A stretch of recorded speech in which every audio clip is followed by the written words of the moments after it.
Olá, turma do sétimo ano. Eu sou o Rodrigo, professor de Geografia. Vou falar com vocês um pouco hoje. A gente vai falar sobre a região norte e a região centro-oeste do Brasil. Eu peço que abram na página 327, no capítulo 12, para a gente começar a nossa aulinha, tá bom? Vou compartilhar a tela aqui com vocês para ficar mais fácil e a gente poder acompanhar. Bom, a região norte do Brasil, né? É a maior região em extensão territorial. Então, a gente sabe que a região norte é a maior na questão territorial.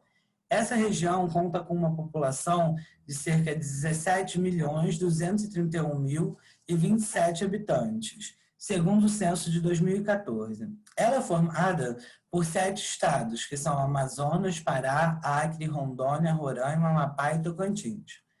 Na região norte, localiza-se a floresta amazônica, que é a maior floresta tropical do mundo.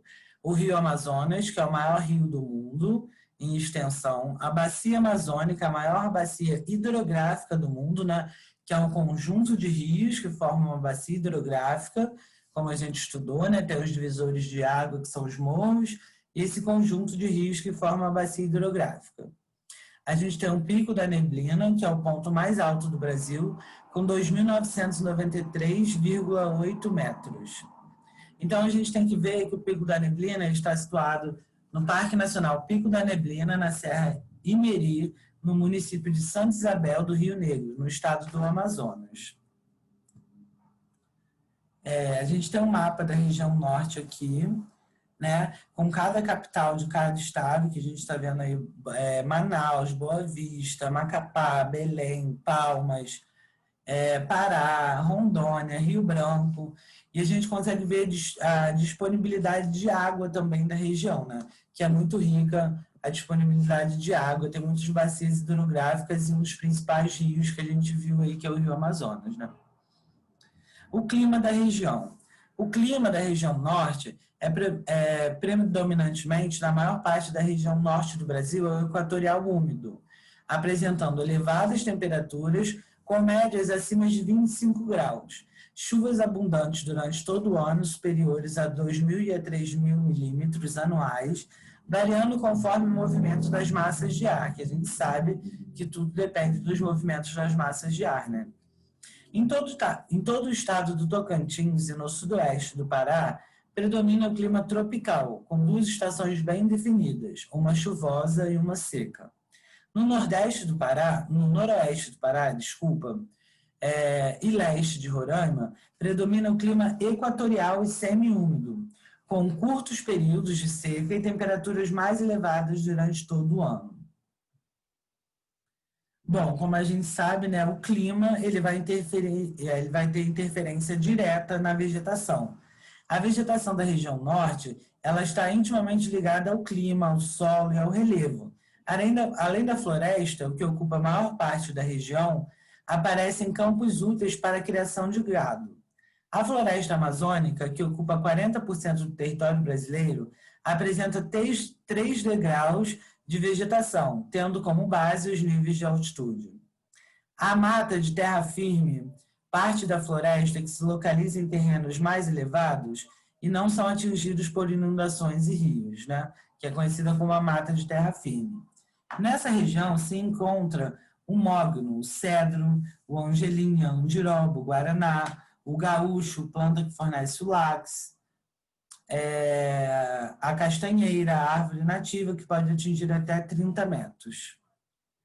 Então, a gente vai encontrar nesse bioma a mata de várzea, né, que é uma floresta sujeita a inundações periódicas, ou seja, então ela pode estar sempre sujeita a inundações quando chove, se situa entre a mata de terra firme e o Igaiapó, né, que apresentam grande diversidade de espécies, predominando árvores que fornecem látex, a maniçoba e a maçaranduba.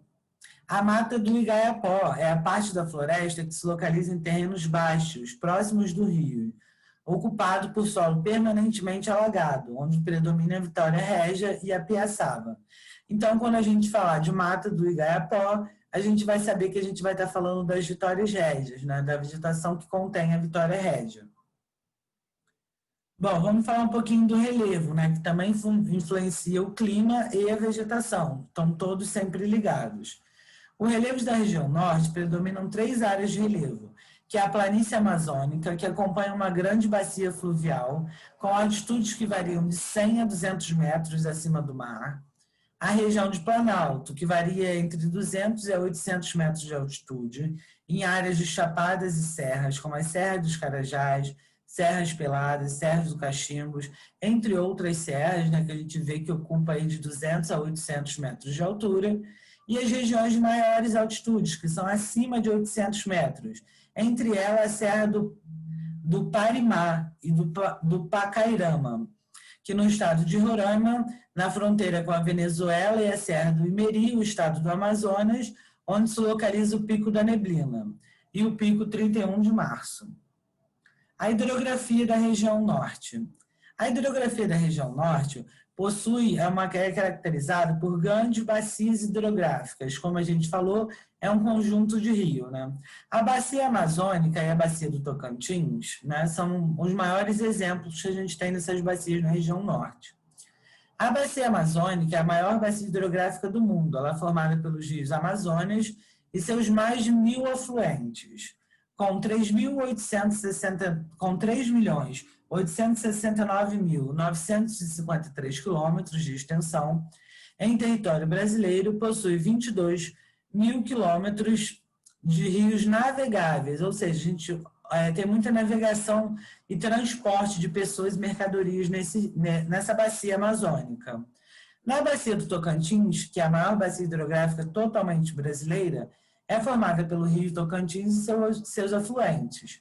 O rio Tocantins nasce no estado de Goiás, atravessa o estado de Tocantins, do Maranhão, do Pará, até desaguar no Golfo Amazônico, próximo à cidade de Belém.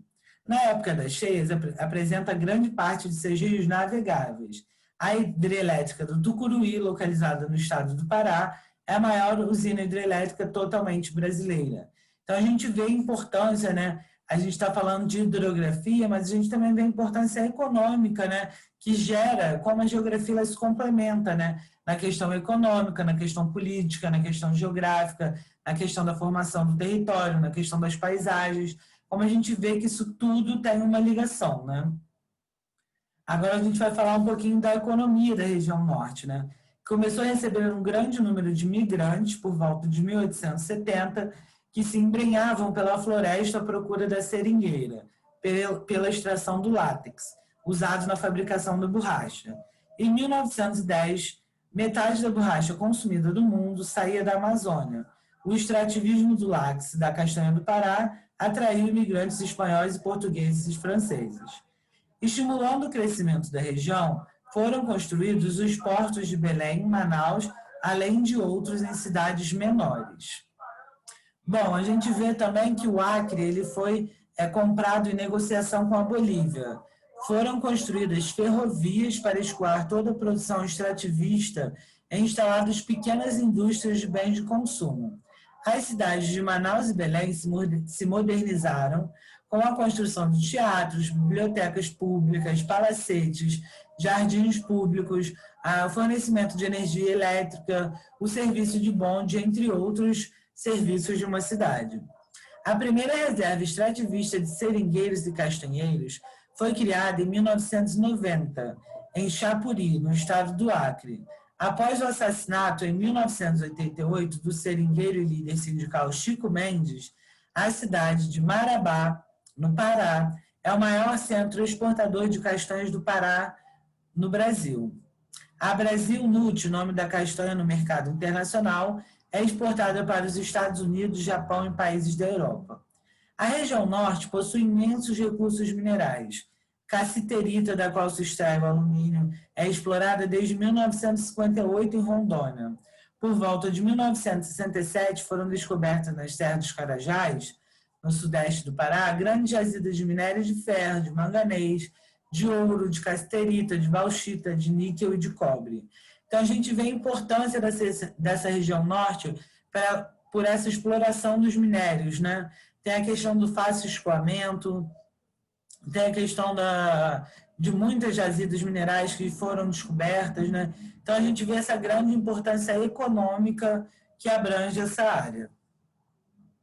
Bom, a bacia do Rio Negro e Solimões é rica em petróleo e gás natural, com destaque para a província petrolífera de Urucu, a 600 quilômetros de Manaus.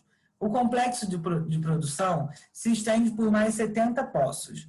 A região norte do Brasil era pouco industrializada, até meados de 1960, quando a cidade de Manaus recebeu incentivos fiscais para a instalação de indústrias. O distrito industrial foi planejado e recebeu várias empresas nacionais e estrangeiras, principalmente de origem japonesa, como a Sony, a Toshiba, a Yamaha, a Honda. Então, a gente vê, né, que esse polo industrial ele foi sendo criado para essas empresas se instalarem e se desenvolverem, né, com seus produtos. Também teve investimentos de empresas norte-americanas, alemãs, francesas e outras, principalmente do setor eletroeletrônico, que se beneficiaram com as facilidades de importação de peças e commodities e com a criação da Zona Franca de Manaus, né, que é muito conhecida, a gente fala muito da Zona Franca de Manaus. Entre outros setores da economia local e regional, foram beneficiados com o comércio e a prestação de serviços gerais, transportes urbanos, além do setor de turismo e hotelaria. Então, a gente consegue ver a importância da Zona Franca de Manaus para o desenvolvimento dessa área, né? Que é uma área muito rica em minérios, em petróleo. Então, a gente viu o bacia hidrográfico, que tem uma disponibilidade de água muito grande. Então, a gente vê o interesse de outros países e até das nossas empresas também em ocuparem essas áreas. Bom, a cultura da região norte ela é muito rica e fortemente influenciada pelos indígenas europeus e africanos, bem como pelos imigrantes. Então, a gente pode ter uma noção, a gente vai aprofundar ainda mais sobre a região norte, isso foi um panorama da nossa primeira aula sobre a região, e a gente vai falar um pouco mais de cultura, de economia, de paisagem geográfica, e a cultura da região norte ela é muito rica também, né? Porque ela é formada dessa miscigenação, tem a cultura indígena que é muito presente, os valores tradicionais e como isso vem mudando com o tempo. Bom, gente, essa foi a nossa aulinha de hoje. Uma boa tarde para vocês, bom estudo. O que precisarem, eu estou aqui, é só entrar em contato comigo, tá bom? Fiquem com Deus e boa tarde.